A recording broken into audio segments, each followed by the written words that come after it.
Great. Today I'm going to talk to you guys about the power of limiting digital distractions and why you guys should try to implement these practices into your own lives. So the first thing I'm going to ask is, how often would you say you check your phone on a daily basis?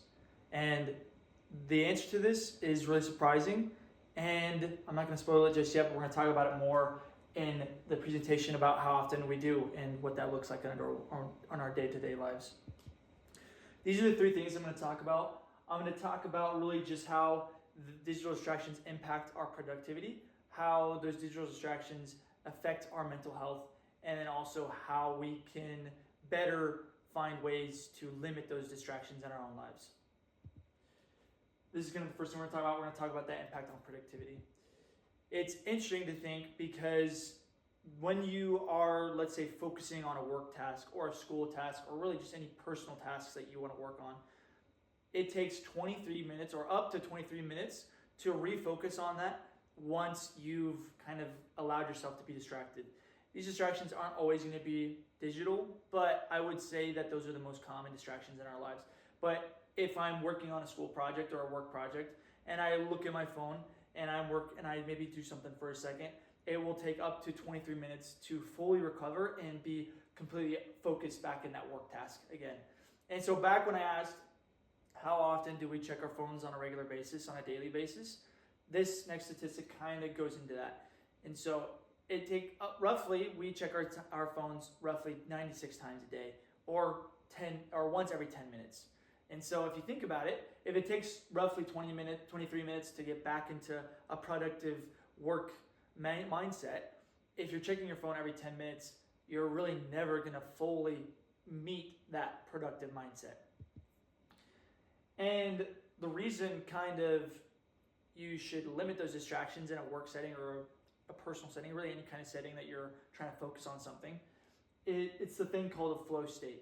So when you're really not distracted, when you're super focused on the thing that you're trying to accomplish, you enter the thing called the flow state, which is a mental zone where if you hear someone say, that guy's in the zone, that person's in the zone, this is kind of the zone that they're in. It's called the flow state. And when you're in this flow state, people work up to 500% more productively. And so if you look at this graph here, it's kind of an exponential graph that shows just while you're limiting your distractions, how much more you can get done or more efficiently you can get work done. This is the second thing we're going to talk about is just mental health benefits to limiting those distractions. And this is another statistic that is kind of just really impressive. Just having your notifications on can boost your anxiety 30%, which is kind of scary considering you're not necessarily having to be on your phone, but just having the notifications on your phone can really affect your mental health. And there are a lot of benefits to not having these distractions. These distractions are really anywhere, but people who consciously limit their notifications or really just their exposure to digital anything will see more, they'll feel more confident and they'll feel like they're in control of their own lives. And if you look at this graph here, those who limit their distractions find themselves 60% less distracted or less anxious or stressed. And then the other people, they find that they would rate their level of anxiety or stress from a 7 to 10, those people who don't limit distractions. And now we're going to talk about this third topic about the strategies or the tactics, the things that we can do in our own lives to implement or to just not be distracted or to feel a lot better about ourselves.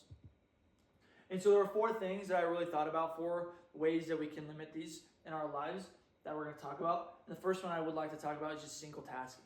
When you have a project, when you have an assignment, when you have something that you're trying to focus on, just going into it knowing this is the thing I'm going to do. This is what I'm going to work on.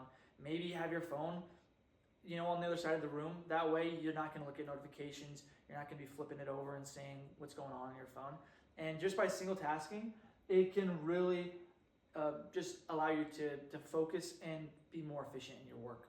The second thing we're going to talk about, or the thing that you can work on, is just taking breaks.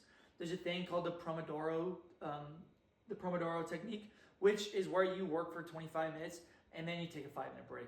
And so it kind of helps you, because if you are focused on your phone, on a regular basis by setting kind of a limit of saying I'm going to at least work for 25 minutes and then I can go back for 5 minutes and figure out what's going on my phone. That can at least allow you to, in the back of your mind, know this isn't something I'm going to be doing for the next 2 or 3 hours. I have time just to take a break. So that's going to really help you just focus and be more focused. Another thing is limiting app usage. Most phones, and I would say maybe all phones, have a way of limiting the amount of time that you spend on applications. Not just phones, but even computers can do this as well. You can limit how often you're on an app, and that can really help you, because if you're someone who goes on social media or maybe plays games a lot, then by saying, hey, I'm only going to be playing games for an hour each day, or I'm only going to be on social media for an hour each day, that kind of allows you to not go over your limit. If you need to work for a certain amount of time and you have that hour of games or social media or whatever, you won't be going over your time, and you'll be able to focus a lot more. And the last thing, which I think is just kind of more helpful and easier to set up on your phone, is just do not disturb or focus. I know most phones have a focus feature on the phones, on the apps. And so you can cater it too. So let's say you work in an environment where you need to communicate with a team, with people that are working together, that are communicating on some platform, whether it's Teams or text or Messenger or whatever it is. By you can set up so that those are the apps that send you notifications, or people who are, like your family members can send you notifications, but things like Instagram or social media or games or sports or whatever it might be that distracts you, those things won't be able to send you them, and it's only limited. It's only for when you press the button and says, hey, I'm in work time right now. And so I think all 4 of these really can help you focus, but also really help you to find ways that are easier, that you can still have those things in your life, those phones, those apps in your life, but you can also be more focused to do the work that you have in your personal life. So just to conclude here, this is kind of a lot to say, but just to sum it up, distractions are everywhere, and it's going to be impossible to avoid them. Technology is everywhere, and that's also going to be impossible to avoid. So, but just by cutting back, just by limiting how often the exposure to that device or to that media, by just limiting that, it will really help you to feel a lot more productive, which would lead to your mental health, feeling a lot better, but also it's just going to make you feel more productive in your personal lives, but also in your work lives and your professional lives. What I would like to invite everyone to do is to find kind of the areas in your personal lives or in your personal, but also your professional lives, where you could potentially implement this into your own lives. Because I think it's really important, and I think that it's going to really help you overall in everything that you do. So that's my invitation, is to, after this, find where you can improve and where you might be able to focus more. And thanks for listening to this presentation. If you do have any questions, you can email me. There's a personal website on there, but I'm also on LinkedIn, Instagram, and YouTube as well, that you can reach out to me. Thank you.